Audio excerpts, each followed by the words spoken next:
बांग्लादेश की पूर्व प्रधानमंत्री और बांग्लादेश नेशनलिस्ट पार्टी यानी बीएनपी की प्रमुख खालिदा जिया अब इस दुनिया में नहीं है। खालिदा जिया ने ढाका के एवर केयर हॉस्पिटल में सुबह 6 बजे आखिरी सांस ली। अंतरिम सरकार के मुखिया मोहम्मद यूनुस ने पूर्व प्रधानमंत्री के निधन पर 3 दिन के राष्ट्रीय शोक और उनकी नमाज जनाजा वाले दिन 1 दिन की सरकारी छुट्टी का ऐलान किया है। उनके निधन की खबर से पूरे बांग्लादेश में शोक दिखाई दे रहा है। एक दिन पहले ही उन्होंने बांग्लादेश के संसदीय चुनाव के लिए बोगरा 7 सीट के लिए नॉमिनेशन किया था। खालिदा जिया के नाम बांग्लादेश की पहली महिला प्रधानमंत्री होने का रिकॉर्ड भी है। साल 1991 में वो पहली बार प्रधानमंत्री बनी और उसके बाद भी 2 बार उन्होंने बांग्लादेश सरकार का नेतृत्व किया। दुनिया के इस्लामिक मुल्कों में बेनजीर भुट्टो के बाद खालिदा जिया दूसरी महिला नेता थी जो प्रधानमंत्री बनी। जिया के सियासी सफर की बात करें तो ये काफी उतार चढ़ाव वाला रहा।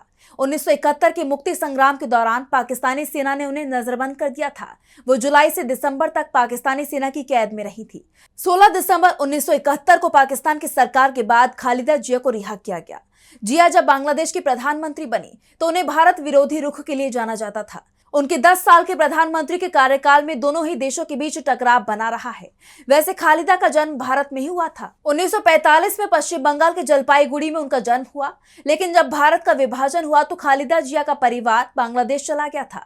भारत से दूरी के बीच खालिदा जिया के समय पर बांग्लादेश ने चीन के साथ रिश्ते मजबूत किए। 2002 में उनके कार्यकाल में बांग्लादेश ने चीन से टैंक और युद्धपोत जैसे हथियार खरीदे। इस दौरान भारत ने आरोप लगाया कि बीएनपी सरकार पूर्वोत्तर भारत के उग्रवादी संगठनों को पनाह दे रही है। खालिदा जिया ने पहले कुछ ऐसे संगठनों को स्वतंत्रता सेनानी जैसा भी बताया था।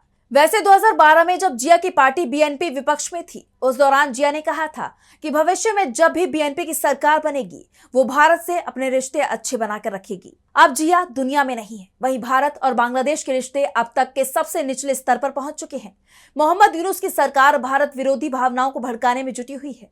जिस जमात इस्लामी ने मुक्ति संग्राम का विरोध किया था उसे सत्ता में लाने की कोशिश यूनुस की तरफ से की जा रही है। पाकिस्तान और उसकी खुफिया एजेंसी आईएसआईएस ने जमात को सत्ता में लाने के लिए पूरी ताकत लगा दी है। करीब 10 दलों को एकजुट किया है। मोहम्मद यूनुस ने भारत के साथ टकराव को बढ़ाते हुए एक और कदम उठाया है। उन्होंने भारत में बांग्लादेश के हाई कमिश्नर एम रियाज हामिदुल्लाह को ढाका वापस बुला लिया है। बांग्लादेश ने ऐसा क्यों किया है, फिलहाल इसकी जानकारी नहीं है। दरअसल उस्मान हादी की जान लेने की घटना के बाद इनकलाब मंच की तरफ से भारत से रिश्ते तोड़ने का दबाव यूनुस पर बनाया जा रहा है। मंच के कार्यकर्ता लगातार प्रदर्शन कर रहे हैं। ऐसे में यह भी माना जा रहा है कि दबाव में यूनुस ने हाई कमिश्नर को वापस बुलाया है।